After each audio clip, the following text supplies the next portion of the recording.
Specialist Dr. Jackson Crawford. I teach at the University of Colorado Boulder, previously at UC Berkeley and UCLA. One of the realms that is mentioned time and again in Norse mythology is Hel, the realm of the dead, also the name of its ruler, Hel, a daughter of Loki. Hel is interestingly physical in terms of where it is located and how reachable it is by both the dead and the living, but differs from, I think, the Christian imagination of hell being, of course, a realm that shares a name that sounds the same. And so I want to kind of talk about this strange physicality relative to hell and the ways to and possibly from there. The really key text in this question is in the Prose Edda, where we read about the death of the beloved god Balder. Following Balder's death, Odin turns to Hermodr, and it is unclear if Hermodr is to be understood as a lesser god or as a human who has died and gone to Valhall, Odin's hall. He is called Odin's son, but that could mean either one.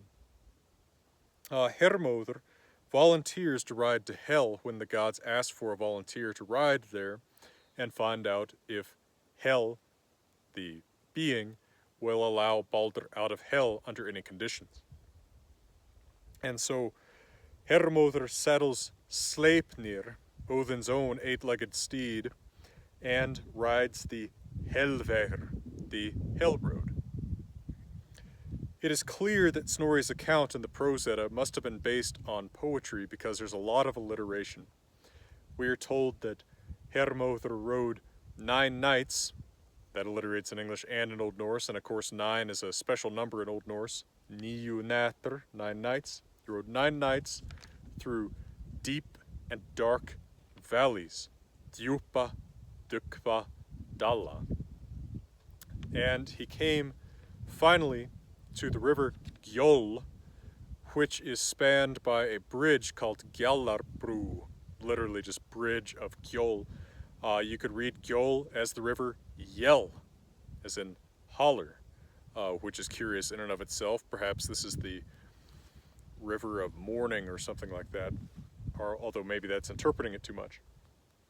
And this bridge that goes over the river Gjoll is covered by a roof of gold, we are told, and also that Hermodr was met on this bridge by a woman, a young woman. The word used is mar, which means woman who's not married, right? Something like virgin. It's not clear what kind of being she is. Is she a giant? Is she a goddess? Is she a fallen human? Who knows? And her name is Moðgudr. And Moðgudr is essentially, well, Moð is like English mood, but it's often used of courage or wrath in Old Norse, and then Gudr is battle. And she asks him who he is or what he is doing riding to Hel. She realizes that he is not dead. He does not have the color of a corpse, she says.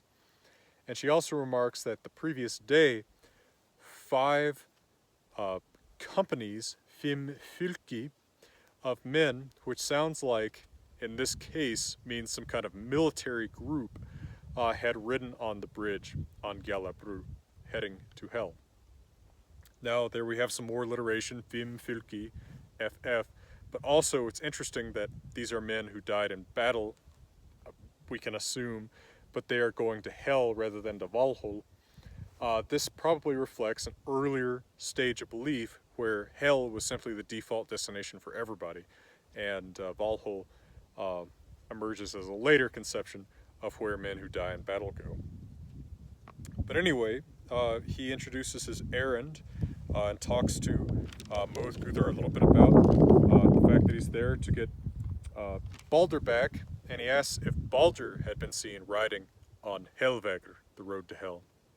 And Moðgudr says yes, he had ridden, hafði ridið, and it's interesting to note that she says he also rode, right? But of course, Balder was cremated on his ship with his horse and all of his writing equipment, we are explicitly told by Snorri. So maybe there is some sense here of the connection of grave goods to what the dead can use after their death, right? If you're cremated with your horse, you can ride your horse. Maybe if you are, maybe the very frequent ship burials that we find, or grave mounds shaped like ships, imply something like sailing, perhaps over or down the river Gjöll, something like that. Although again, we shouldn't look for way too much consistency in canon in these often unrelated myths. There is another striking example of a character riding the road to hell, and that is in the poem Helreið Brynhildar in the poetic Edda, where Brynhildr, the Valkyrie, after her death and her cremation on a wagon, finds herself riding in this wagon on Helvegr. And instead of being accosted at the river by Moðgötur, she rides through the farm of a giant woman whose name we're not given. And this giant woman kind of needles her, says, you know, oh, it's you who's responsible for the death of these heroes and whatnot. But it's also interesting to see this concept that there is a road you can ride, that the thing that you're cremated or maybe buried with will go with you and be part of your conveyance on that road in this other world. And it doesn't seem all that underground, right? You know, there's a farm there.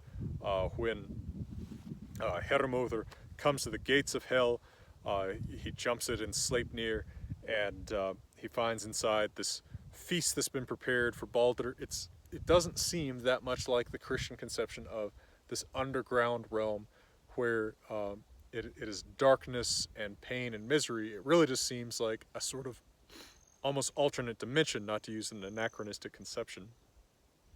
And of course, Moðgötur herself tells Hermóður on the bridge that Niður og norður liggur Helvegr. Down and north lies the road to hell.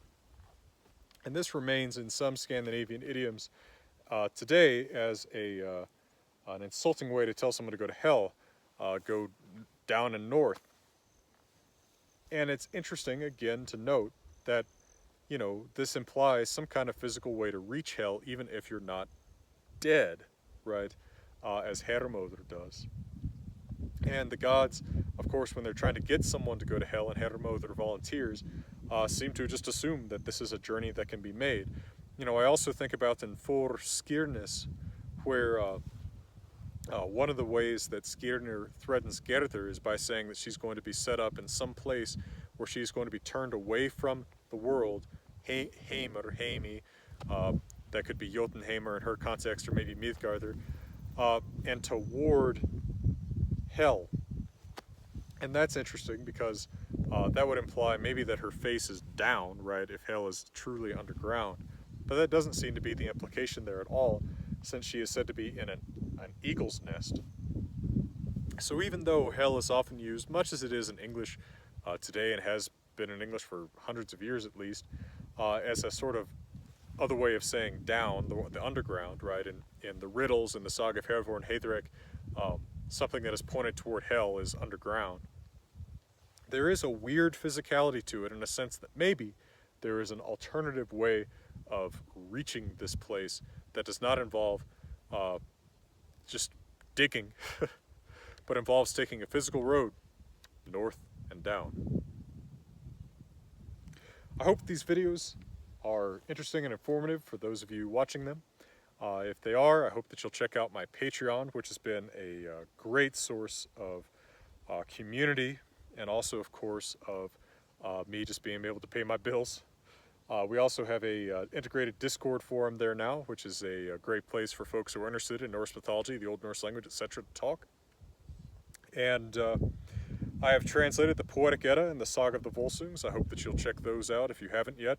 I'm also working on the Saga of Hervor and Haetheric and the Saga of Hrolf Kraki, and after that on the Prose Edda. All of these titles are available, or will be available, from Hackett Publishing Company. For now, from beautiful Colorado, I'm wishing you all the best.